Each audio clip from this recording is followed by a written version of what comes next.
Erev Tov. Ce soir, le shiur, il est pour les Nishmat Mazal Tov Bat Mesouda et qui a été décédé dans le tremblement de terre d'Agadir. Pareil, on va demander, on va prier pour la Ilou Nishmat de Yitzhak Ben Yosef et Rachel, qui sont le papa et la maman de Monsieur Sebat, qui vient à notre cours, qui ont aussi décédé dans le tremblement d'Agadir, où Monsieur Sebat est un rescapé miraculé du tremblement de terre d'Agadir, et que pour toutes les personnes qui sont parties dans ce tremblement de terre. Aussi, on va faire pour la Ilou Nishmat de Shimon Ben Mazatov, l'oncle de Madame Dayan, qui nifta l'année dernière, Tiye Nishmato Tserura Bitzror HaChaim. On va faire aussi le shiur ce soir, les Ilou Nishmat, Eliaou Ben Fraji, mon oncle, qui est décédé il y a quelques semaines, avec le cousin de mon papa, Kamuz Ben Aharon, Tiye Nishmato Tserura Bitzror HaChaim. Malheureusement, cette semaine, dimanche, on a eu quelqu'un de notre famille, notre cousin, jeune garçon de 41 ans, qui a quitté ce monde tragiquement.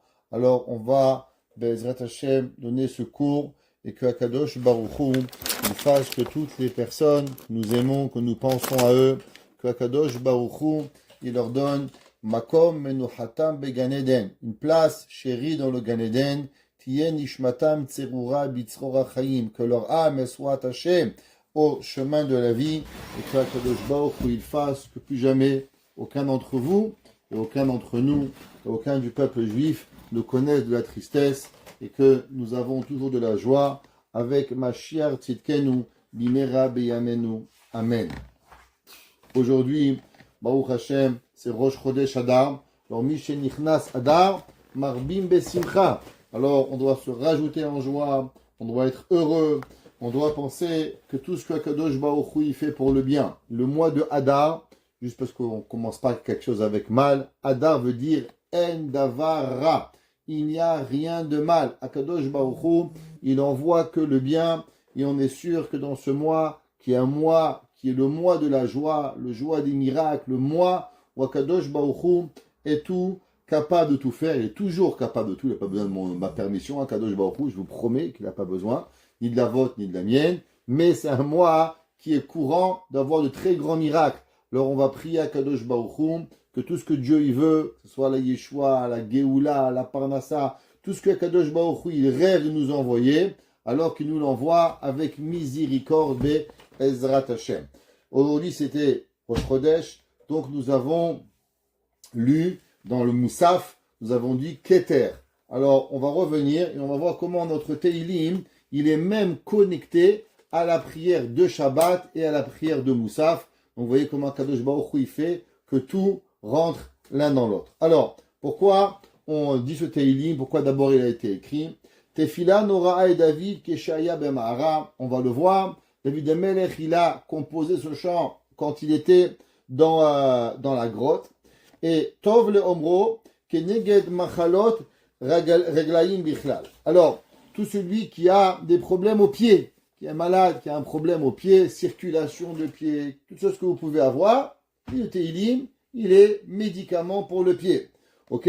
Pareil, ceux qui ont mal au genou. Si quelqu'un a des douleurs au genou, qui disent ce Teilim, pareil, pour chaque souffrance qu'une personne a, alors il est bien de le dire le soir et le matin. Qu'est-ce que ça veut dire? Si quelqu'un veut dire le Teilim, par exemple, mardi soir et mercredi, pour pouvoir refoua chez les mains pour quelqu'un, et Akadosh Baruch Hu, il va nous donner à nous tous, Be'ezrat Hashem, joie et santé. Une petite chose, quand vous priez pour vous, n'oubliez pas de prier pour quelqu'un d'autre. Il y a toujours quelqu'un, rajoutez un ami, une amie, un juif, pensez à n'importe qui dans le peuple juif, et c'est goût-là que Akadosh Baruch Hu, il va écouter vos prières. Alors, dans Shemuel, vous savez, on a déjà parlé souvent qu'il y avait une guerre qui avait été déclenchée par Shaoul. Shaoul Amelech, malheureusement, 2 ans et demi après qu'il avait été roi, il va David Amelech qui va venir et qui va tuer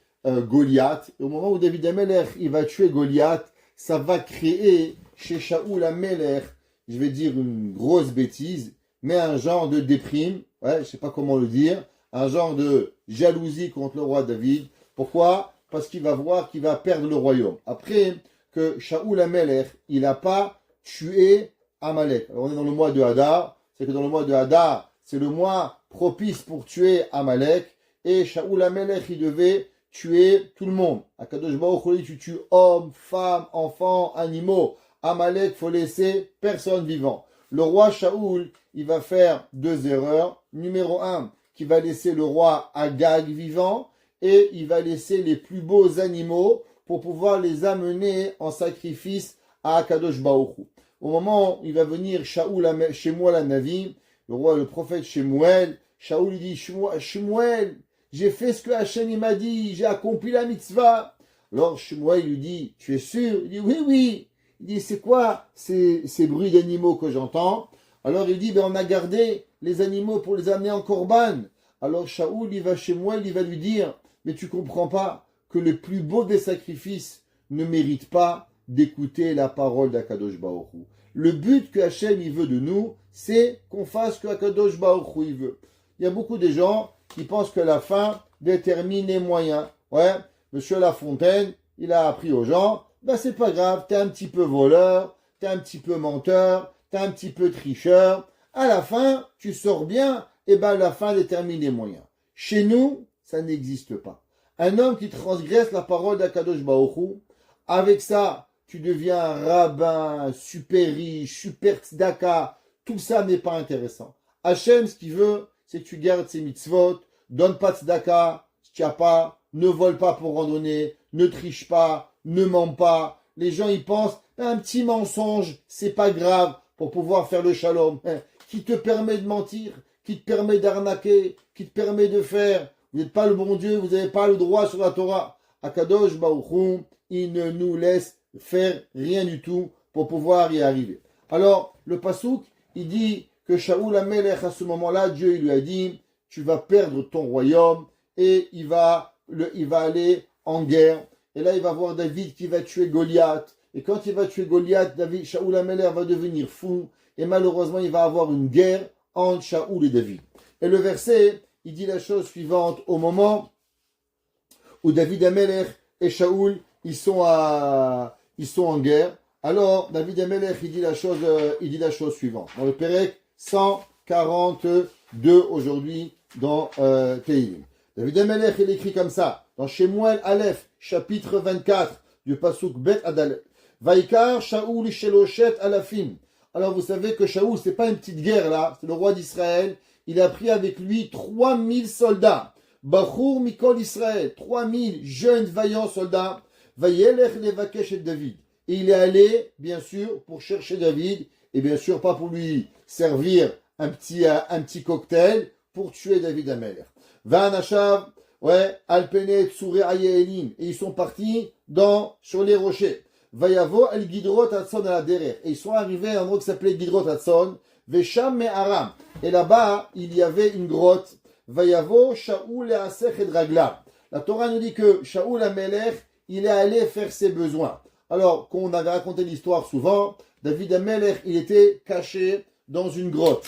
Et quand il est caché dans cette grotte, Shaoul Amelech, il est rentré. La question, elle est comment ça se fait que Shaoul Amelech, il est rentré dans une grotte sans se demander pourquoi est-ce que David n'était pas caché là-bas. Alors, vous connaissez tous le Midrash, que David Amelech, il avait demandé un jour à Kadosh Baruch Hu, Hachem, à quoi ils servent toute la nature que tu fais? Exemple, à quoi elles servent les araignées? Ça amène quoi au monde une araignée? Une araignée, ça pique, ça fait rien de bien. Pourquoi Hachem, tu as créé des araignées? Alors Akadosh Baruch Hu, il a dit, tu sais, un jour, je vais te faire montrer à quoi elle sert une araignée. Alors David Amelech, il est rentré dans une grotte, et une araignée, elle est venue. Elle a tissé toute une toile. Et au moment où elle a tissé une toile, Shaoul Amelech, il a voulu aller aux toilettes, et il a vu qu'il y avait sur la porte de la grotte une toile d'araignée. Il dit, si il y avait David Amelech qui serait rentré, alors il aurait cassé la toile. Alors Shaoul Amelech, il est rentré. Et c'est là que David Amelech, il a compris à quoi Kadosh Baruch Hu, il a créé une araignée. Une araignée, elle crée une toile, et une toile, elle peut sauver David Amelech. Ve'anashim ve'David ve'anashav b'yarkete ha'me'ara yoshvim. Et David Amelech était au fond de la Me'ara. Alors je vous ai raconté cette histoire 100 fois. Et chaque fois, j'avais une question que je vous ai pas dit. La question, elle était, quand David Amelech, il s'approche du roi, il va venir, comment ça se fait que David Amelech, on l'a pas entendu? Généralement, il a des chaussures font du bruit. Alors j'ai trouvé un midrash qui pose la question. Et le midrash, il dit que David Amelech, il était pieds nus. Donc vous voyez, ça vaut la peine de raconter 101 fois l'histoire pour à la fin trouver un détail à la 101e fois. Que David Amelech était pieds nus. Et c'est pour ça que Shaoul Amelech, il ne va pas entendre David. Vayomu anaché David, et là, iné ayom, voici le jour. Asher amar Hashem elecha, que Kadosh Baruch Hu t'a dit, iné anochi noten tovecha biadecha. Dieu l'avait prophétisé à David, un jour, je vais te donner ton ennemi dans ta main. Alors, la Torah nous dit que les gens de David, voilà David. Shaoul, il a enlevé son épée. Shaoul, il est accroupi. Il est aux toilettes. Prends-le, coupe-lui la tête. Ve'asitalo ka'asheritav benecha. Et fais-lui comme bon te semble. Vayekom David. David Amelech, il s'est levé. Vayichot et kenaf ameid. Il lui a coupé un petit peu du manteau de David. Asher les Shaoul balat. Alors, la Torah nous continue et elle nous dit que le Mizmor ici, c'est à ce moment-là qui va être écrit David Amelech. Alors maintenant, juste que vous sachiez, au moment où David Amelech, il va couper ce morceau de l'habit de David Amelech, alors au moment David Amelech, il va sortir et il va dire à David, il va dire comme ça, Adoni Amelech, mon maître le roi, Amelech, Adoni Amelech. David Amelech, il crie à Shaoul et il lui dit, mon maître le roi. Alors Shaoul Amelech, il se tourne et il dit, Mizet Sorek. Qui c'est le Midrash, il dit, qui c'est qui crie? Amalo David, il lui dit, Achare miata yotse lirdof. Alors David Amelech, il crie à Shaoul, il dit, mais contre qui tu es parti avec 3000 soldats et tu es venu pour me tuer? Achare Kelev, est-ce que je suis un chien? Achare Parouche, est-ce que moi, je suis un moustique? Miani Bichlal, qui moi je suis? Dalecha Shani Lorotse la Rogotra. Il dit le Midrash que David Amelech, il a dit à Shaoul, tu sais Shaoul, toi, tu es rempli de personnes qui te disent du mal de moi. Doega Domi, Achitophel, plein de gens ils te disent que moi David, je veux te tuer.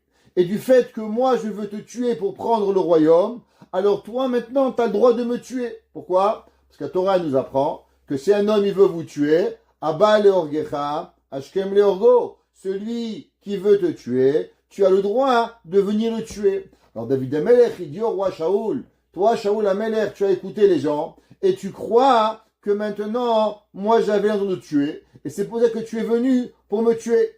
Alors il dit, Kenaf Ameil Shecha. Il dit, regarde ton côté, regarde ton habit, et si j'aurais voulu te tuer, j'aurais pu te tuer. Il m'a été roté orga, otra bamakom.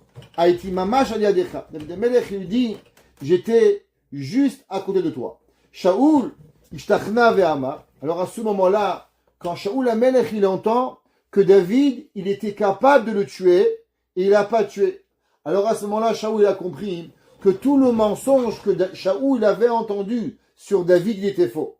Alors il dit, Akolecha ze béni David. Parce qu'il faut savoir qu'au début, Shaoul Amelech, il avait un amour pour David, comme son fils. C'était un peu de sa famille, il donnait sa fille en mariage. Alors elle lui est revenue l'amour. Et qu'est-ce qu'il lui dit? Akolecha ze béni David. Est-ce que c'est ta voix, mon fils David, que j'entends? Alors il lui dit, Shaoul Amelech, il dit à David, Ani yodea she'ata tiye melech. Alors Shaoul Amelech, il dit, David, je vois que tu as été capable de ne pas me tuer. Tu as été capable de prendre un risque. Alors c'est quoi un roi? Vous savez, dans la Torah, on parle d'un roi. Qu'est-ce que c'est la définition d'un roi? Un roi dans la Torah, vous savez, c'est la définition de rien. Ah, qu'est-ce que ça veut dire la définition de rien? Alors, vous savez que dans les attributs d'Akadosh Baruch Hu et dans les sphirot, dans les sphères, il y a 7 sphères. Vous savez, vous vous rappelez, on avait appris Chochma, Bina, Dat, Chesed, Gvura, Tiferet, Netzach, Od, Yesod, Malchut. La 7e sphère s'appelle la sphère de Malchut, du règne. Elle s'appelle, en galachon kabbalistique, Malchut Hadala. Ça s'appelle la sphère de la pauvreté. La reine, le Meller, il est un pauvre. Pourquoi? Parce que toutes les autres sphères, elles ont toujours une définition d'eux-mêmes. Bonté, rigueur, gloire, vaincre, beauté. Chacune, elle veut dire quelque chose.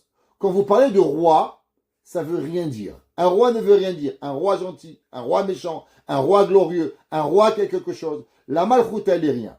Alors, qu'est-ce que ça veut dire être un roi dans la Torah? Principalement, la royauté dans la Torah, elle veut dire une seule chose. Contrôle de vos émotions. Et j'explique.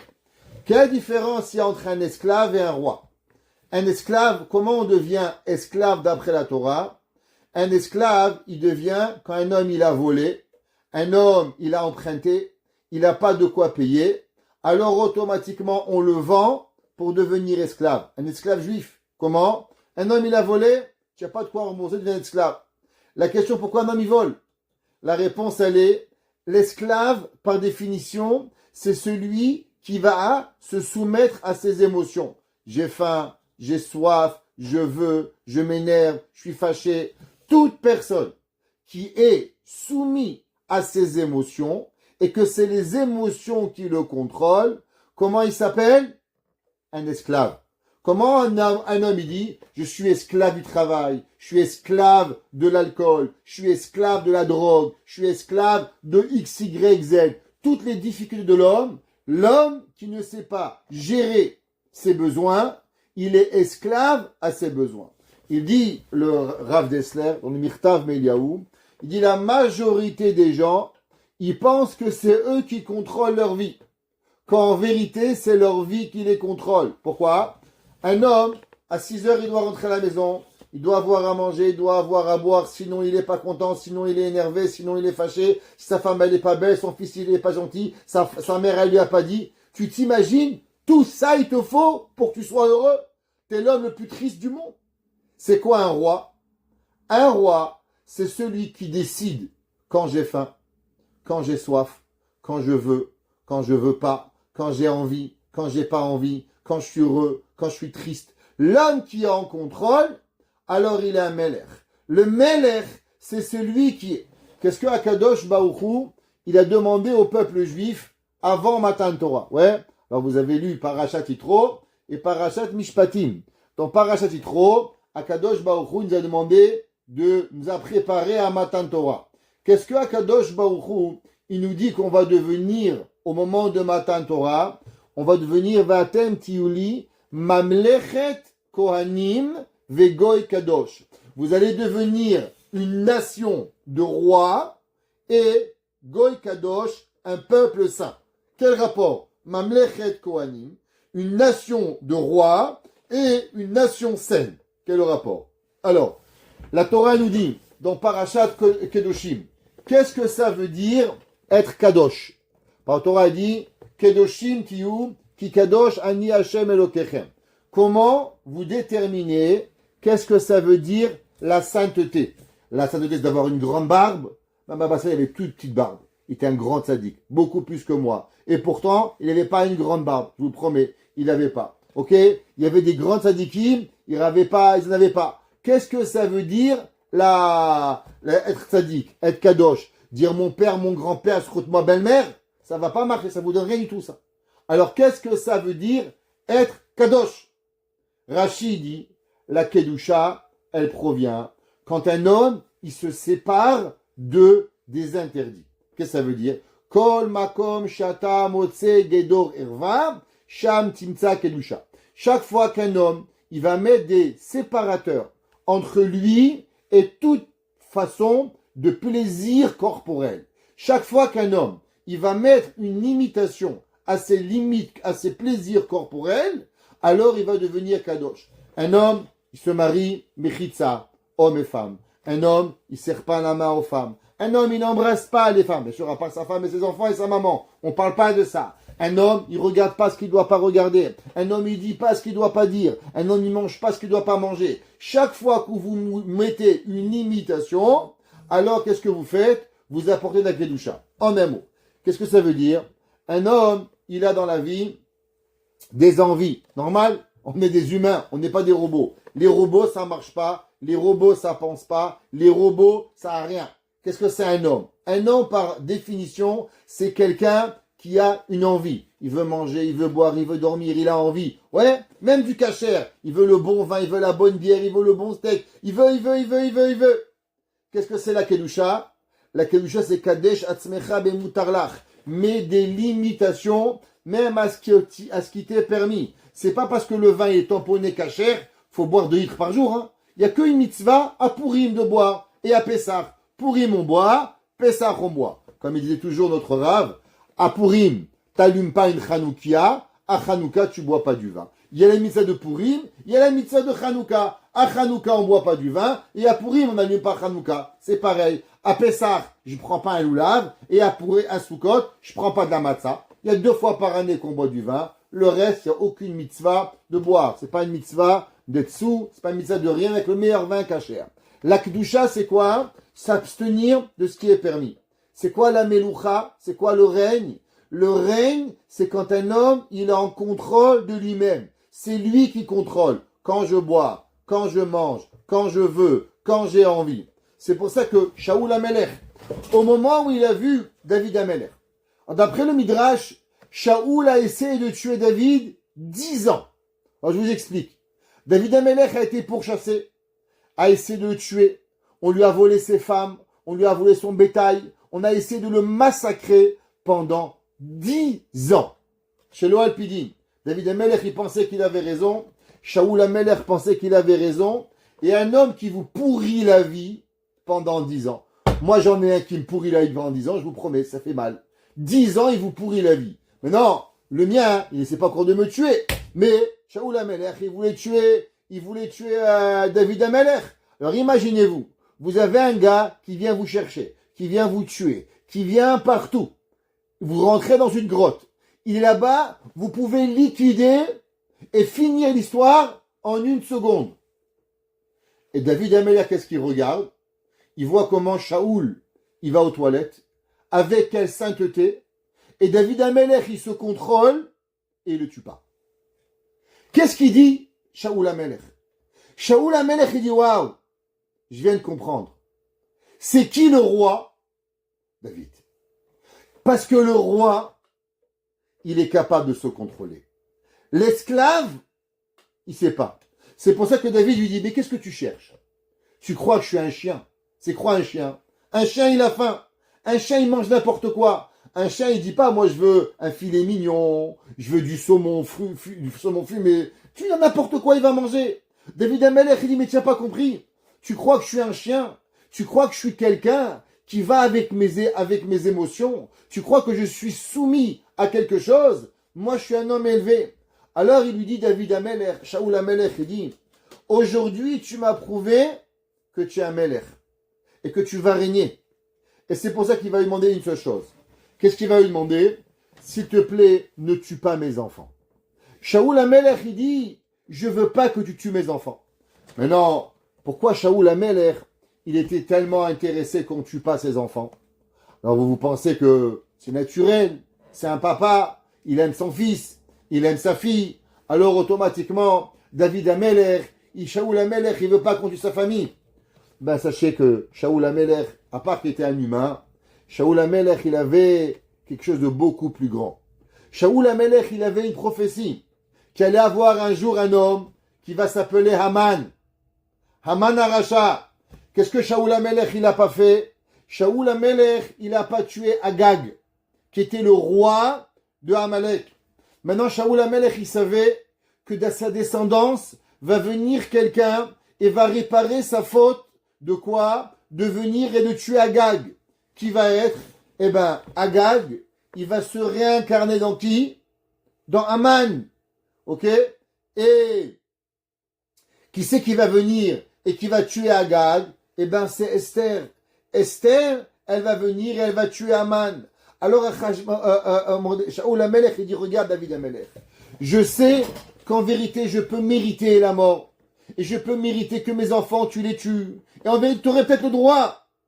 Mais s'il te plaît, du fait que je vois maintenant que tu es capable de te contrôler, et je vois que tu es un Melech, et je vois que tu es capable de comprendre les choses beaucoup plus loin. Garde mes enfants. Pourquoi? Parce que pour que ma fille et ma petite fille, elles puissent un jour réussir à venir et à faire le tikkun de ma neshama, alors s'il te plaît, laisse la vivante. Et c'est pour ça que Mordechai, qu'est-ce qu'il va dire à Esther? Au moment où Esther, elle va refuser d'aller voir Achashverosh, qu'est-ce qu'il lui dit Mordechai?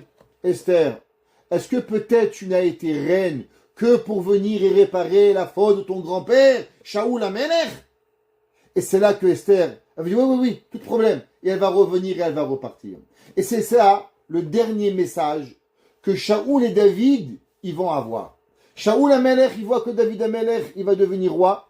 Shaoul Amelech demande à David de lui promettre de ne pas tuer sa famille. Et à ce moment-là, Shaoul, la guerre de David et de Shaoul, elle va s'arrêter. David Amelech, il va être caché dans cette grotte. Pendant combien de temps? Chachamim ne le disent pas.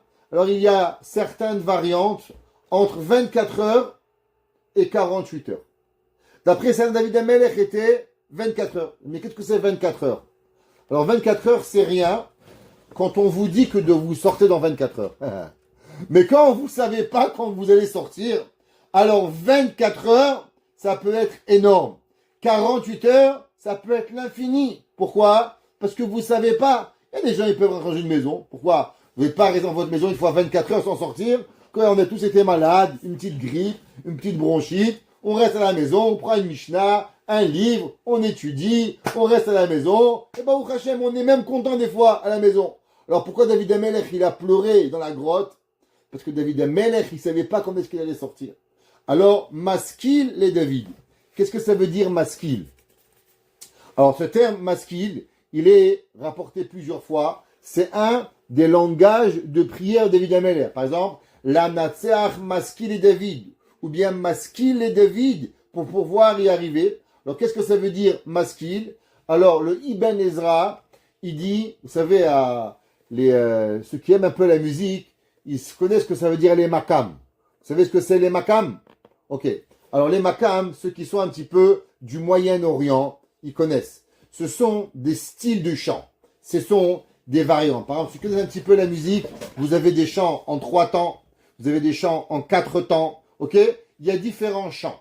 Alors un makam, c'est sur quelle note vous allez chanter, et par rapport au chant que vous allez chanter, alors il y a le makam hagiz, il y a plusieurs makamim, on va vous faire un cours de makamim ici, mais un jour si vous voulez on pourra en faire. Alors il y a différents chants. Alors maskil est une intonation de chant qu'on avait l'habitude de chanter dans le Beth Amikdash. Et David Amelech, il a composé ce chant avec une chanson, avec une musique particulière pour pouvoir être chanté. Alors David Amelech, il a dit maskil et David bioto bame'ara tefila.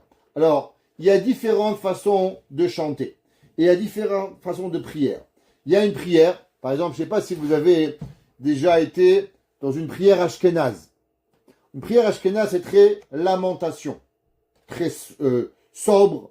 Je ne vais pas dire, mais un peu église. Ouais, ok, comme ça, ils viennent des pays d'Europe, d'accord? Chacun avec son style. Vous voyez, chez les séfarades, c'est plutôt chantonnant. Ça a l'air d'un chant. Pourtant, c'est pas des chants, c'est des prières. Prenez les prières de Yom Kippour, les prières de Rosh Hashanah, qui ont des mots très puissants. Ouais, El Melech Yoshev, c'est les prières les plus importantes. Avec quoi on fait Teshuvah? Il n'y a pas une prière qui est plus forte que quoi? Que El Melech Yoshev. Pourtant, comment on va la chanter? On va pas la prier. C'est une prière qu'on a rendue en chant. Alors, il y a des prières que l'on dit, par exemple, Hachamnu. C'est une prière qui est en lamentation, qu'on pleure, on fait les supplications. S'il te plaît, j'ai fauté, j'ai volé, je me suis rebellé contre toi, j'ai dit des mensonges. Ouais, Zadnu, Hamasnu, j'ai volé, j'ai menti. Alors, on les dit sous forme de prière. Et il y a des prières qui ont été composées sous forme de chant. Par exemple, Asia Shir Moshe, c'est un chant magnifique, qui est aussi un chant, une prière où on demande à Hachem de nous aider. Eh bien alors, il y a des chants qui sont des prières, et il y a des prières que l'on rend chant. Alors ça, ce chant, cette prière, elle est une prière que David Amelech, il a prié sur façon de le chanter. Alors maintenant, cette prière, elle va être en deux temps. Qu'est-ce que c'est ces deux temps qui va arriver? D'abord, elle va être le début, ça va être un futur. David Amelech, il va prier sur un futur. Et après, David Amelech, il va prier sur un passé.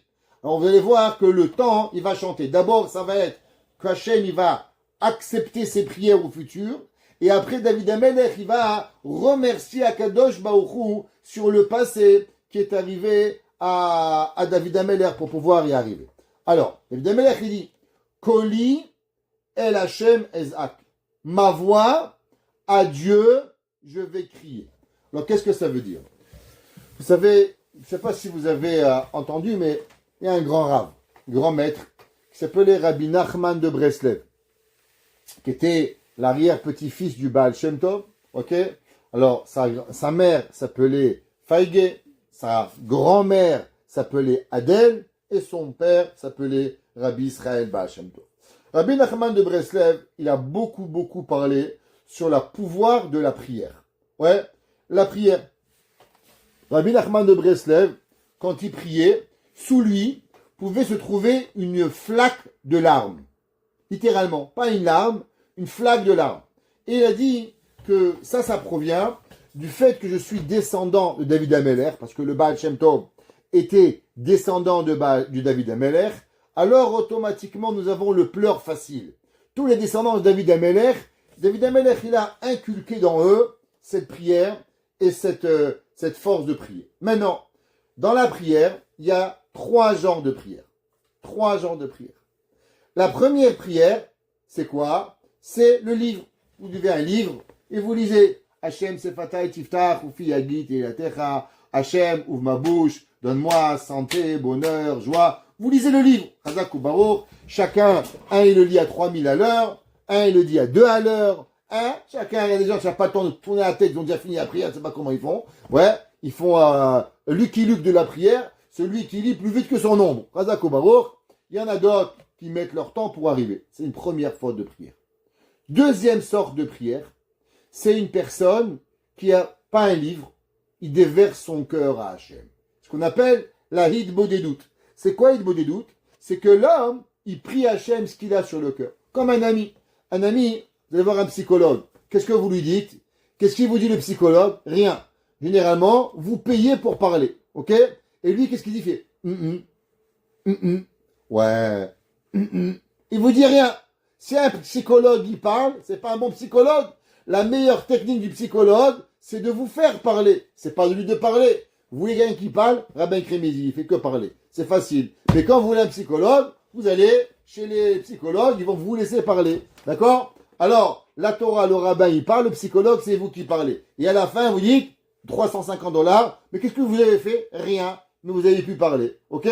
Alors, deuxième forme, c'est que vous parlez à Hachem, gratuit. Mais ce qu'il y a de bien, c'est qu'il est gentil, gratuit, il critique pas, il est toujours là. Meilleur psychologue au monde, Akadosh Baruch Hu. Comment vous appelez ça? Hidbodedut. Hidbodedut, c'est de la prière que vous arrivez à prier ce que vous voulez, quand vous voulez, comment vous voulez. C'est qu'il n'y a pas de forme, mais il y a des mots. Deuxième prière. Rabbi Nachman de Breslev, il encourageait énormément que chaque homme et femme passe tous les jours quelques minutes, à prier Hachem du fond de son cœur. À quel endroit? Il y avait quelques critères de préférence, toujours à la même place, et si c'est possible, pas dans la maison, ou à l'extérieur de la maison. Pourquoi?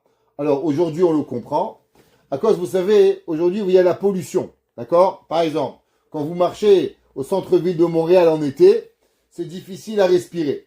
Allez à New York, moi la vérité, j'ai été une fois à New York, il y avait canicule, on n'arrivait pas à respirer. J'avais l'impression d'être asthmatique. J'arrivais pas à respirer, tellement c'était chaud, humide, sale. On est dans New York, on est parti à Monty. Vous pouvez respirer. Dit Rabbi Nachman, pareil, dans les villes, il y a de la pollution de la parole. Lui, il dit des mensonges, lui, il dit des bêtises, lui, il ment, lui, il dit des grossièretés. La pollution de l'air négatif. Quand vous êtes dans un parc, où il n'y a pas beaucoup de monde, vos mots, ils peuvent aller chez Hachem. Et alors, vous pouvez prier Hachem plus facilement. C'est pour ça que Rabbi Nachman, il dit, quand vous êtes dans une forêt, en voyage, sur la route, ouais, il y a des gens qui écoutent de la musique, il y a des gens, il y en a qu'est-ce qu'ils font aujourd'hui? Ils roulent, Montréal, New York, prient Hachem. Vous êtes dans l'avion, ouais, vous allez à Miami, là, personne ne vous regarde, et t'es là, ouvrez, priez Hachem, proche, 30 000 pieds à l'heure, là-bas en haut, vous allez à, je sais pas où vous voulez, priez à Kadosh Baruch Hu, Hachem, il va vous écouter.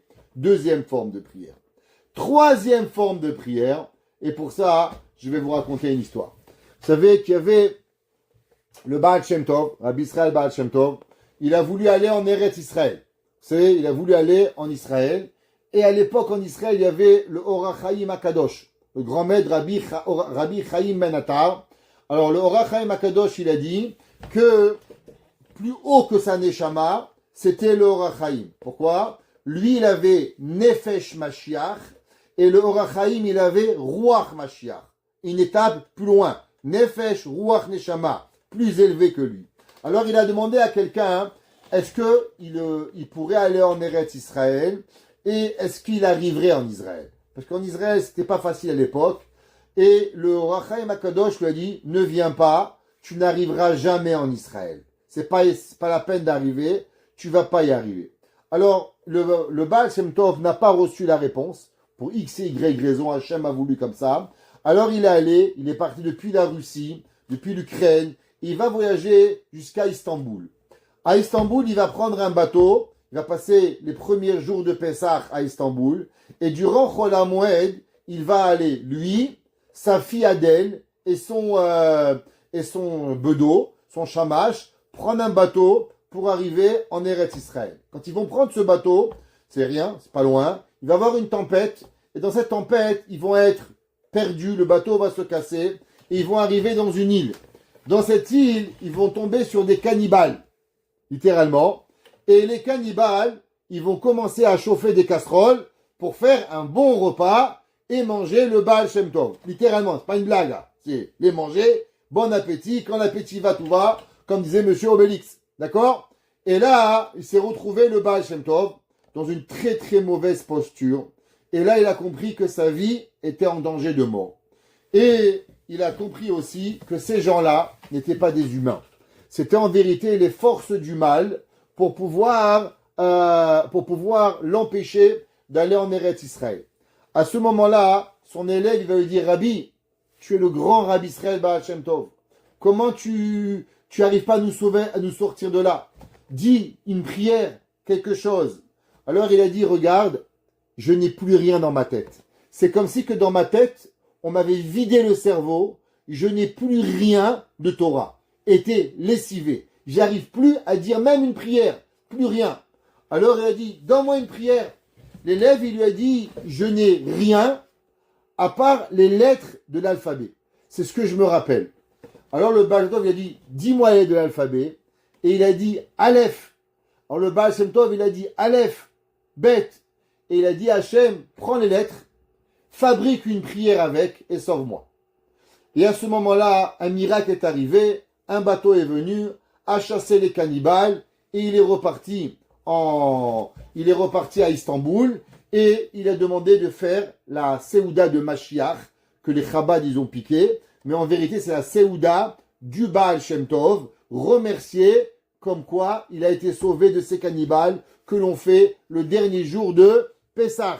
Okay? C'est la vraie histoire. Le reste, c'est d'autres choses, mais la vraie histoire, c'est ça qui est arrivé. Le Rabbi de Tosh la raconte en long dans son livre, dans la Haggadah de Pessah. Ceux qui veulent, il la raconte, le Rabbi de Tosh, très très long dans tous les détails, comment elle est arrivé. Maintenant, qu'est-ce que vous voyez d'ici? Qu'au moment où le Baal Shem Tov, il n'arrivait plus à prier, qu'est-ce qu'il a dit? Il a juste crié Aleph, Bet. Rabbi Nachman de Breslev prend ça et ramène un verset dans Parashat Shemot. Dans Parashat Shemot, c'est marqué qu'au moment où Paro, il a été tué, c'est marqué Vaye'anru Bnei Israël mina avoda, et le peuple juif s'est reposé du travail, Vaïzaaku, et ils ont crié, Vata'al Shavatam, et elle est montée leur cri. Il dit Rabbi Nachman de Breslev, priez Hachem, trouvez les mots de la prière, il faut déjà avoir dans la tête un certain repos, un certain calme. Exemple. Prenez un exemple. Dieu préserve que vous connaissez jamais ça. Quelqu'un qui est dans une situation terrible. Qu'est-ce qu'il fait? Crier au secours, il n'arrive pas. Qu'est-ce qu'il fait? Il crie ah! Pourquoi? Parce que même trouver les mots. Exemple. Quand il y a une sortie de bâtiment, comment sont les sorties de bâtiment? Toujours poussées. Pourquoi on ne tire pas à la porte? La réponse, c'est qu'un homme faire l'action de tirer une porte en moment de panique, il n'arrive pas. 90% des gens qui meurent dans les incendies sont capables de sortir. Seulement, leur cerveau ne marche plus et ils n'arrivent plus à ouvrir la porte. C'est pour ça qu'on fait des portes qui se poussent. Parce que la porte, l'homme, il perd sa raison d'être. Quand l'homme, il est en difficulté, même dire, s'il te plaît Hachem, aide-moi, il n'arrive pas. Vous savez que même en France, pourquoi on fait le 17, la police, et il n'y a pas 3 numéros? Parce que il y a des études que faire 3 numéros, 9, 1, 1, il y a des gens qui oublient le numéro au moment de danger. 5, 9, 1, 1. C'est pour ça qu'en France, 17, juste un en bas de l'autre. Facile à se rappeler. 1, 3, pour pouvoir y arriver. 1, 8, les polices. Pourquoi? Pour avoir l'accès le plus rapidement. 2 numéros et pas 3 numéros. Alors il dit Rabbi Nachman de Breslev qu'il y a des gens, il y a des moments où dans la vie, même dire Hachem aide-moi, on n'arrive pas. On a tellement de douleur, on ne peut pas. Qu'est-ce qu'on fait? On crie Hachem. Oi! Un hurlement. C'est marqué qu'en Égypte, Paro, il empêchait le peuple juif même de prier. Quand on est arrivé après 210 ans d'esclavage, même formuler une prière, on n'arrivait plus. Alors qu'est-ce qu'on a fait? On a crié à Hachem. Qu'est-ce qu'il dit le pasouk? Ouais, le pasouk il dit Vaishma Elohim et Naakatam. Dieu, il a écouté leurs cris. Ça veut dire qu'il y a 3 prières. La première, la prière que vous connaissez. La deuxième, votre prière personnelle. La troisième, c'est votre cri. Votre cri qui veut tout dire. Les mamans vont comprendre ce que je vais vous dire. Quand vous avez un petit bébé, les bébés, ils n'aiment pas dormir, ils aiment rester réveillés. Alors, mais il y a des fois, la maman dit, le bébé va mal. Donc tu sais qu'est-ce qu'elle dit? Je reconnais son cri. C'est que la maman, elle sait, il y a un cri, ça va, il veut pas dormir. Mais il y a un cri qu'on connaît, c'est un cri de terreur. Vous pouvez pas devant une maison, et vous savez, là, il se passe quelque chose, il y a un cri. C'est pas un cri de qu'on s'énerve. Alors il a dit, David Ameller, Koli, ma voix. Des fois, Dieu, tu sais quoi, même de dire un mot, ma prière, j'y arrive pas. J'ai plus de mots. Quand David Ameller était dans la grotte, il était pour, je sais pas, David Ameller. Il avait tellement mal. Alors David Ameller, qu'est-ce qu'il dit? El Hachem, mon cri à Dieu, Ezak Koli. Je vais juste hurler ma voix. El Hachem et Hanan. Maintenant, comment ça arrive qu'un homme il perde sa force? Juste, c'est marqué dans les Mefarshim que dans la vie, vous savez, de qui la douleur elle est la plus grande? La douleur, elle n'est pas de votre ennemi. La douleur, elle n'est pas du voisin, parce que le voisin, vous ne le connaissez pas. La douleur, elle est plus la personne. Elle est proche de vous. Et quand elle vous fait du mal, alors vous perdez vos moyens. Pourquoi? Parce que normalement, vous dites, papa, maman, David, Shlomo. Mais quand la personne, c'est elle que, normalement, elle doit vous sauver. Et elle ne vous sauve pas, alors automatiquement, vous perdez tous les moyens. C'est pour ça que David Amelech, il a dit, au moment où David est dans une grotte, qui c'est qui voit rentrer son beau-père? C'était qui Shaoul? Shaoul était le roi d'Israël, son beau-père. C'est qui le roi? Celui qui doit être là pour protéger le peuple juif. Imaginez-vous, Dieu préserve, un homme il est en danger, il appelle la police. Qui c'est qui vient? La police avec un pistolet pour le tuer. Je ne peux pas savoir quoi faire. Si la police elle est pour me tuer, qui c'est qui va me sauver? David Amelech il dit, au moment où je suis dans la grotte, au moment où je vois le roi, au moment où je vois celui qui doit me sauver, celui qui doit m'aimer, celui qui m'a choisi, celui qui devait être mon beau-père, et pourtant il est venu pour me faire du mal. Alors, Koli el Hashem Ezak, je crie à Kadosh Baruch Hu, parce que j'ai pas de mots pour pouvoir arriver à remercier à Kadosh Baruch Hu, et comment à arriver. Eshpor lefanai sichi, je vais mettre devant moi à Kadosh Baruch Hu sichi. Alors, qu'est-ce que c'est sichi? Alors, d'où vient le mot sichi? Alors, en hébreu, il y a plusieurs mots qui veulent dire prière, ok? Par exemple, leitpalel, Vaya'amod, Amida, Rachidi, Vaya'amod, Moshe, David, Avraham Avinu, ouais, il s'est mis debout. Où c'est marqué? Dans Parashat Chayesara. Vayetse Yitzhak, la Souach Basade. Et Yitzhak, il est sorti, la Souach. Que veut dire le mot la Souach? La Gemara dit En Sicha Ela Tefila. Alors, qu'est-ce que c'est? Et encore une fois, il y a deux genres de prières. Il y a une prière que vous demandez à Hachem, s'il te plaît Dieu, j'aimerais bien gagner l'auto, comme ça je vais en vacances, je prends mes enfants, mes gendres, mes petits-enfants, mes belles-filles, on va tous sur un bateau, ouais c'est bien, vous avez le droit de rêver, hein, moi aussi je rêve, ouais, vous voyez, c'est sympa, on a tous le droit, j'aimerais aller en Eretz Israël, j'aimerais avoir d'argent pour aider des gens, chacun avec son rêve pour ce qu'il veut faire, créer une yeshiva, un kollel, donner, magnifique. Mais il y a une prière qui vient suite à une souffrance. Qu'est-ce que c'est siach? Siach, c'est parler. Quand quelqu'un, il raconte sa souffrance, et alors de sa souffrance, il va venir et il va avoir une prière.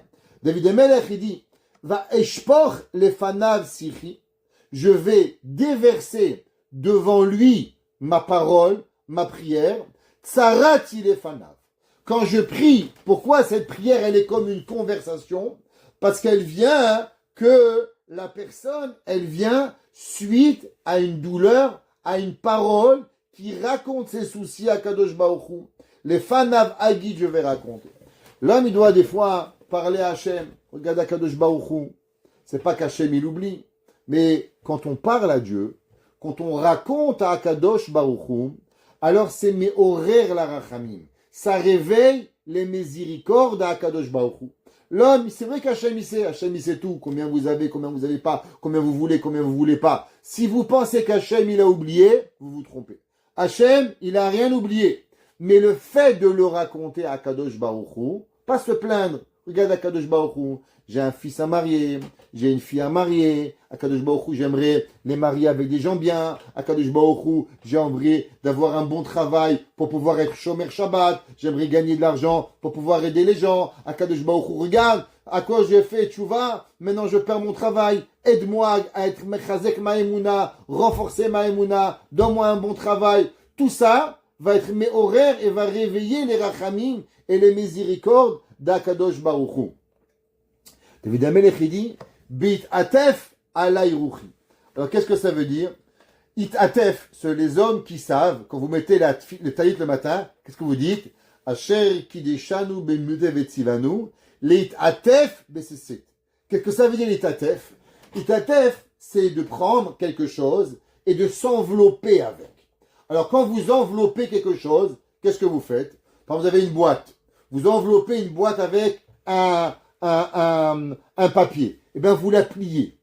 Alors, ici, ça veut dire, David Amelech, il dit, quand un homme, il a des soucis, comment vous voyez? Alors, généralement, prenez quelqu'un dans son lit, il se met en forme fétale. Quelqu'un, il rentre, il se rend dans la main. Qu'est-ce qu'il fait? Il se replie sur lui-même. David Amelech, il dit, Beit Atef alay ruchi. Mon âme, elle va et elle s'est repliée sur le même pour pouvoir y arriver. David Amelech, il dit, c'est comme si que mon âme, elle a tellement peur, alors elle se replie.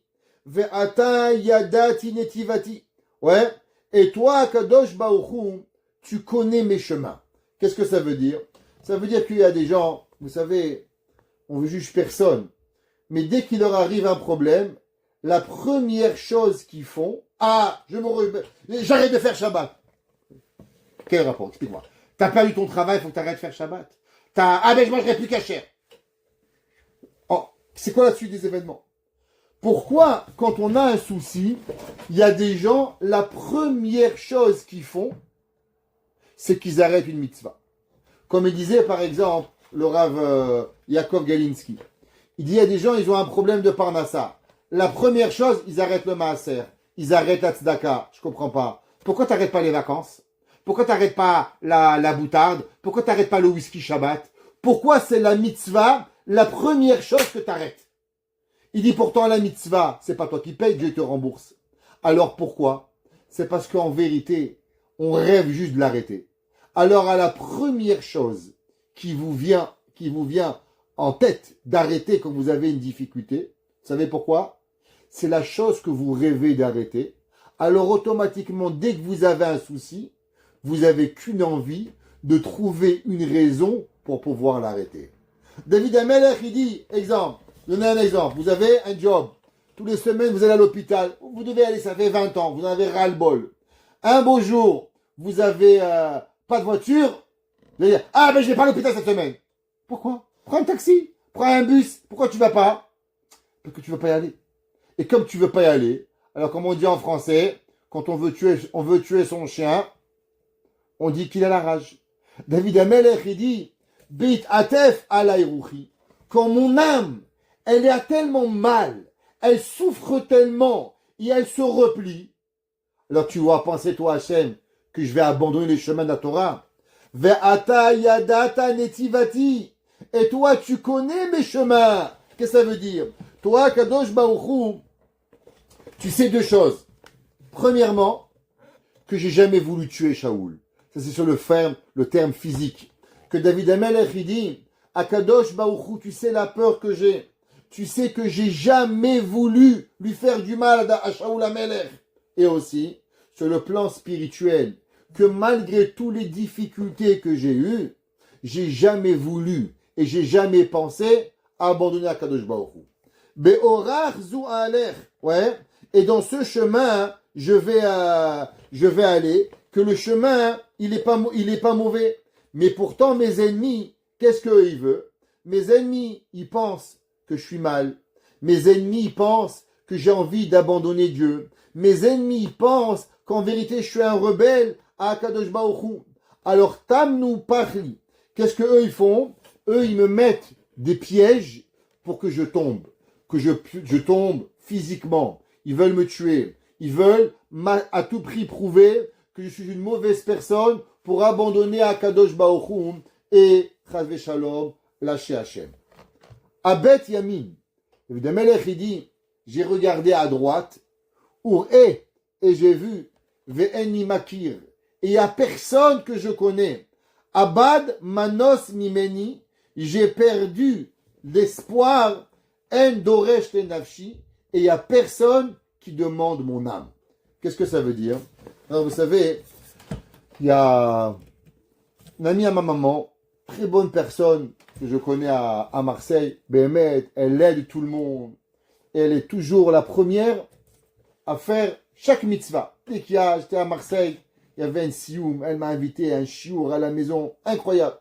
Pourtant, cette personne, durant le Covid, après le Covid, quand ma maman elle a eu le Covid, mes parents, ma soeur avait le Covid à part en même temps, donc elle était coincée à la maison. Ma mère était malade, tous les jours elle venait, elle amenait à mes parents une soupe à manger, elle se souciait d'eux. Après cette madame, elle a eu le Covid. Pendant un mois, la pauvre. Vous savez qu'est-ce qu'il a fait le plus de mal? C'est que pendant un mois, personne l'a même appelé comment tu vas. Et elle s'est dit, mais attends, moi toute ma vie, je donne aux gens, j'appelle, personne ne peut m'appeler comment tu vas, comment tu es. La pire des choses, la Torah nous dit, vous savez qu'est-ce que c'est? C'est quand une personne, elle arrive à une conclusion qu'en vérité, tu comptes pour personne. Tu es rien. La preuve, tu peux être vivant, tu peux être mort, on s'en fout. Et ça lui a fait énormément de mal. David Amelech, il dit, Abet Yamin. Je suis sorti dehors et j'ai regardé à droite. Pourquoi il a regardé à droite? Il n'a pas regardé à gauche? Les commentateurs, ils demandent. Il dit non, droite, ça veut dire droite et gauche.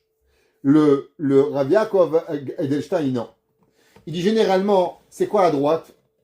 La droite, ça représente la bonté. Ça représente la rahamim. La gauche, ça représente vos ennemis. Ok? Quand vous êtes malade, Dieu préserve. Vous pensez pas que le bandit de Ville Saint-Laurent, il va vous appeler. Pourquoi? Parce que lui, c'est votre ennemi. Il va pas vous appeler. Le voyou, il vous appelle pas. Ouais, c'est pas les taxes foncières qui vont vous appeler quand vous êtes malade. Allô, comment allez-vous? On veut juste être sûr que vous allez bien, que vous allez payer les taxes à la fin du mois.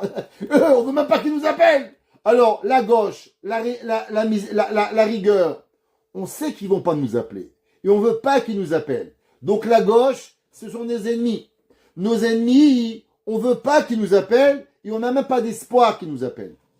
Vous savez, c'est quoi le plus difficile?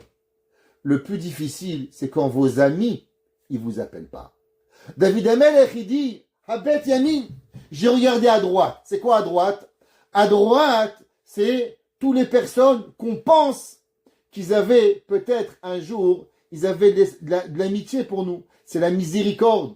David Amelech, il dit, vous savez, un jour, on va raconter une histoire vraie. Un jour, je travaillais dans une école, et il y avait un président là-bas. Bon, maintenant, il n'est plus président de rien. Un jour, il se prenait pour Dieu. Aujourd'hui, il n'a plus rien. Baruch Hashem. En tout cas, il avait créé un problème. Alors, il y avait une secrétaire, elle me parlait. Après, je dois arrêter la conversation. Je dis pourquoi? Elle me dit parce que le président, il est arrivé. Je veux pas qu'il me voie avec vous. Ça peut être mal pour ma carrière. C'est-à-dire, tu es là, c'est ta secrétaire, et elle te dit, je te quitte parce que je veux pas qu'il me voie avec toi. David Amelech, il dit, Abet Yamin Ouré, j'ai regardé les gens que je pensais qu'ils allaient m'aider. Ve'eni Makir. Et je vois que même ces gens-là, ils me connaissent pas. Ils sont complètement abandonnés. Abad Manos Mimeni. J'ai perdu espoir en moi. En Doresh le Nafshi. Alors, même crier pour mon âme, quand je vois que mes amis, ils sont complètement, ils n'ont pas de volonté pour pouvoir arriver, alors j'ai perdu l'espoir en moi. Vous savez, souvent on dit, dire bonjour à quelqu'un, vous pouvez lui sauver la vie. Pourquoi? Parce que des fois, il y a des gens, ils pensent qu'ils ne méritent pas un bonjour. Alors ils veulent se suicider, Dieu préserve. Mais quand vous leur donnez un bonjour, juste bonjour, c'est gratuit, vous savez, bonjour, c'est simple, c'est tellement beau et c'est tellement grand. Et quand vous dites bonjour monsieur, bonjour madame, vous savez qu'est-ce que vous leur faites?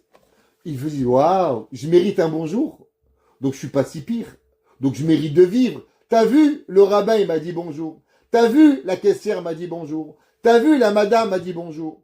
David Amelech il dit, quand moi je suis arrivé à un niveau que mes amis m'ont abandonné, j'ai perdu tout espoir en moi-même. Lisez le pasouk. Habet Yamin Ouré. J'ai regardé mes amis à droite. Ve'eni Makir. Personne ne me connaissait. Avad, j'ai perdu. Manos Mimeni. L'espoir en moi. En Doresh le Nafshi.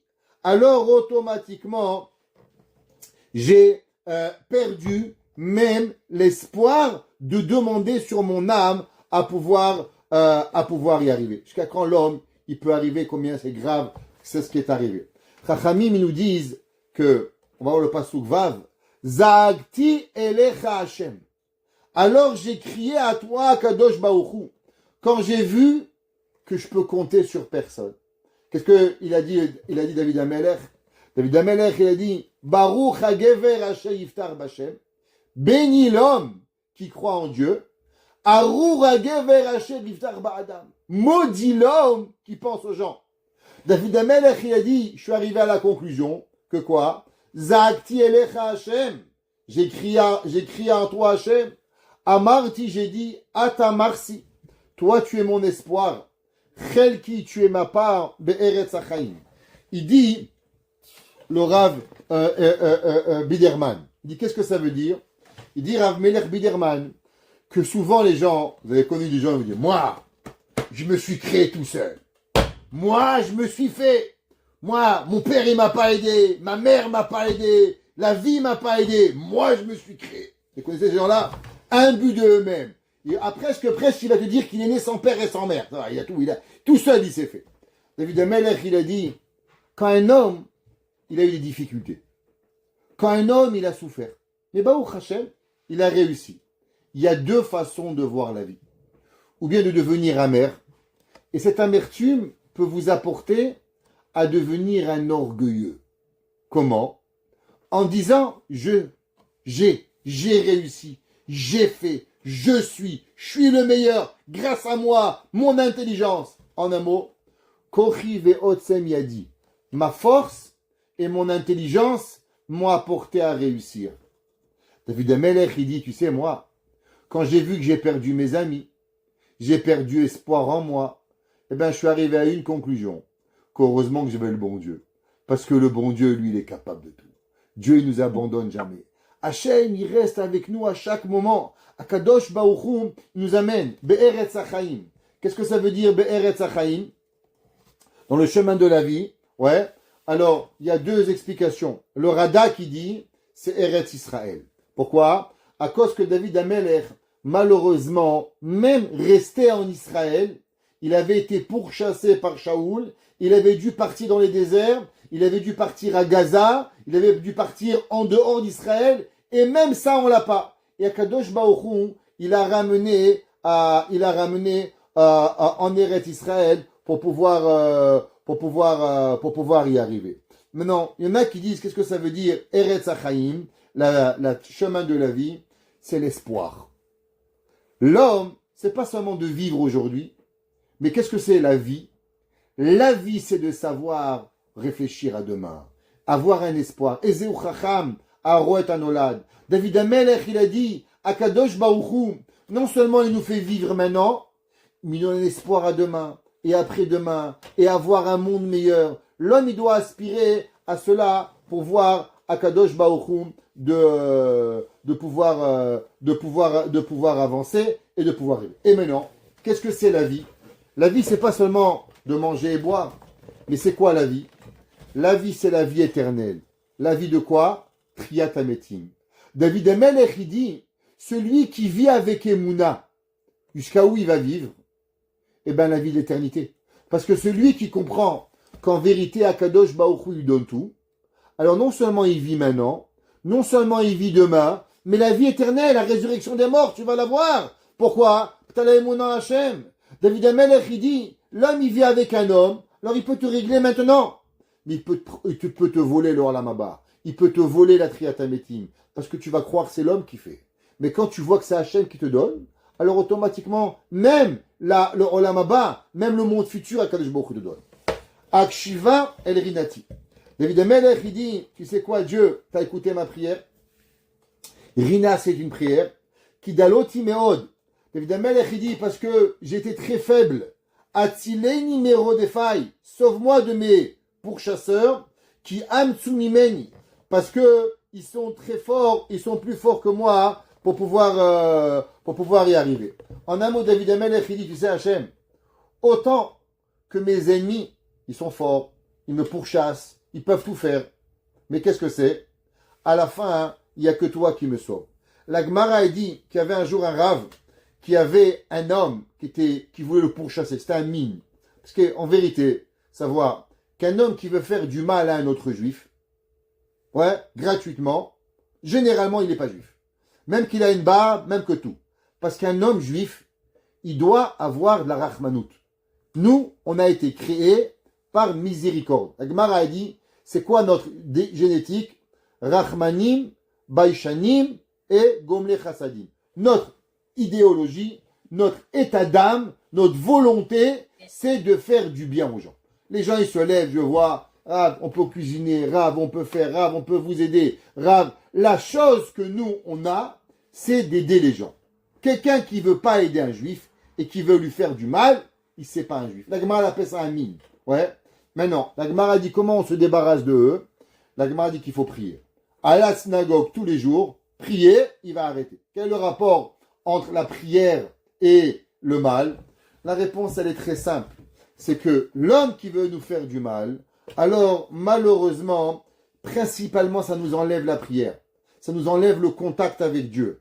Mais quand nous, on se ramène à Hachem et on ramène notre proximité à Dieu, alors l'homme ne peut plus rien nous faire. Parce qu'en vérité, il ne se bat pas avec nous.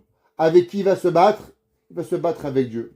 David Amelech, il dit ici, tu sais, Akshiva el Rinati, moi, Kadosh Baruch Hu, écoute ma demande, écoute ma prière. Kidaloti meod, c'est vrai, je suis pauvre, j'ai rien, j'arrive plus à prier. Atzini mirodefai, protège, sauve-moi de mes pourchasseurs, qui amtsu mimeni. Ils sont plus forts que moi, mais que toi, Dieu préserve. Toi, Kadosh Baruch Hu, tu peux tout faire. Otsia mimasger nafshi. S'il te plaît, à Kadosh Baruch Hu, sauve-moi de ma prison. Alors, qu'est-ce que ça veut dire? La plus grande prison qu'un homme il a, ouais, c'est pas Alcatraz. Vous savez c'est quoi la plus grande prison qu'un homme il a? C'est pas les menottes. C'est les limitations qu'on se donne. Un homme qui croit qu'il n'est pas capable, et si je vous dis t'es pas capable, t'es pas capable, t'es pas capable, vous allez à la fin croire que vous n'êtes pas capable, et la plus grande des prisons que vous allez avoir, c'est la prison que vous vous mettez. Si un homme il pense qu'il n'est pas capable, ah je sais pas étudier, ah je sais pas prier, ah je peux pas, ça marche pas. Il y avait un jour un homme, il s'appelait le Balatod, Rabbeinu Yaakov Yosef de Paul Noah. Il avait entendu parler du Baal Shem Tov. Et quand il est parti voir le Baal Shem Tov, au début de la connaissance du Baal Shem Tov, s'était révélé le Baal Shem Tov, il avait passé un Shabbat chez lui. À la fin du Shabbat, il a dit, un bon rabbin, mais rien d'extraordinaire. Je vois pas de quoi vous avez créé la chassidoute, la vérité. Je vois rien de chez vous de spécial. Le Baal Shem Tov Akadosh, il lui a dit, non, c'est pas que t'as rien vu, c'est que t'as pas voulu voir. Ouais, il dit, c'est un beau discours, il est parti. En sortant, il y avait un goy, qui avait un âne. Et son âne, il a renversé tout son bois. Alors il lui a dit, Juif, aide-moi. Alors il a dit, je peux pas. Le goy, il lui a dit, non, c'est pas que tu peux pas, c'est que tu veux pas. Alors il dit, tiens, 2 fois le même message, il est revenu. Quand il est revenu le plus grand élève du Baal Shem Tov. Et il a dit dans la vérité, dans la tête, ce qui nous empêche de voir, c'est pas qu'on voit pas. C'est que nous, on a décidé de pas voir. Ce qui nous empêche d'apprendre, c'est pas qu'on peut pas apprendre. C'est qu'on a décidé qu'on veut pas. Combien de personnes, par exemple, ils ont décidé qu'ils sont mauvais en mathématiques, mauvais en lecture, mauvais en quelque chose. Vous pouvez pas les apprendre. Il a décidé. Le jour où il décide, non, je vais être bon, je vais trouver, il va arriver. Moi, j'ai jamais vu une personne qui a essayé, qui n'est pas arrivé. J'ai rencontré que des gens qui avaient décidé qu'ils n'allaient pas arriver. Alors, ils ne sont pas arrivés. Ceux qui ont décidé de ne pas arriver, alors ils n'arrivent pas. David Amelech, il dit, tous nos soucis et tous nos problèmes, vous savez qu'est-ce que c'est? C'est ce que moi, je me suis enfermé. Otsia mi masger nafshi. David Amelech, il dit, Dieu, s'il te plaît, ouvre-moi, délibère-moi des menottes de mon âme. Et à la fin, qu'est-ce que je vais faire? Quand je vais être libre, je vais aller faire du surf à Hawaï. Pourquoi Hachem va t'aider? Quelle est la raison qu'Hachem va t'aider? Les gens disent, s'il te plaît Hachem, donne-moi. Pourquoi? Qu'est-ce que tu veux qu'Hachem il t'aide? Donne-moi une raison, pourquoi? David Amelech, tu sais pourquoi? Les hodot et shemecha. Parce que l'homme, quand il va réussir, il doit remercier Hachem. Tout le monde y sait. Une grande ségoula. Quand un homme, il a une difficulté. Par exemple, quelqu'un, on lui dit dans 1 an, tu perds ton travail. Il reste que 11 mois maintenant. Il ne sait pas quoi faire. Qui promette à Dieu. Dieu regarde. Donne-moi un travail. Que je retrouve un travail ou qu'on me garde dans mon travail. Je réunirai 10 personnes chez moi à la maison et je ferai Nishmat Kolchai. Et je ferai le chant Nishmat Kolchai. 99,9% que ça marche. Vous savez pourquoi? Parce que quand tu vas avoir un travail, tu vas aller à Honolulu et tu vas aller faire du surf à Hawaï, Dieu il n'est pas intéressé de te donner le travail. Mais si, grâce à ça, maintenant, tu vas remercier Dieu et tu vas dire merci à Hachem, alors tu donnes une raison à Hachem de t'aider. Il dit à Hachem, Otsia mimas gernavshi, lehodot et shemecha. Pour un but, de te remercier. Bi yartiru tzadikim, avec ça, ils vont te couronner les tzadikim, kitigmol alay. Alors là, c'est quoi la couronne de Dieu? Alors, vous savez que les séfarades et les chassidim, pas les ashkenazes, ouais, à Moussaf, on a l'habitude de dire un morceau. Keter itenu lecha Adonai Elohenu malachim amon emala imamecha Israël kevut semata. Les Ashkenazim disent Na'aritsecha venagdishecha, une autre chose. Ok? Je sais pas pourquoi, c'est un peu compliqué. Pourquoi ils disent pas Keter? Mais nous, comme on dit Rosh Chodesh, ce matin on a dit Keter itnu lecha. La couronne, on va donner à Hachem. Alors qu'est-ce que ça veut dire? Que le Hodot et Shemecha, on va te louanger, bi yartiru tzadikim, ils vont te louanger les tzadikim. Alors, il y a plusieurs explications. Rashi dit, qu'est-ce que c'est la couronne des tzadikim? Il dit que le peuple juif, il prie Hachem, et il remercie Hachem. Et les malachim, les anges, avec toutes les prières du peuple juif, ils le prennent et ils font une couronne à Dieu. C'est quoi la plus belle couronne à Dieu? Dieu, il n'a pas besoin d'or, pas besoin d'argent, pas besoin de pierres précieuses. Pourquoi? C'est marqué Elia Kesev Eliazav Amar Hashem. Qu'Hachem, il est mieux que toi, pas besoin. Mais qu'est-ce qui peut être plus grand qu'Hachem, qui est sur la couronne de Dieu? Pourquoi? Par exemple, c'est quoi une couronne? Si vous mettez un petit diamant de 2 carats sur votre couronne, c'est rien. Hein, les femmes, elles le mettent sur le petit doigt aujourd'hui. Tu veux un 3 carats, ils le mettent sur les oreilles. C'est pas ça que tu vas mettre. Qu'est-ce qu'on met sur une couronne? On met sur une couronne quelque chose que personne ne peut avoir. Qu'est-ce que, il n'y a que Akadosh Baruch Hu au monde qui peut avoir? La prière et le remerciement de Dieu.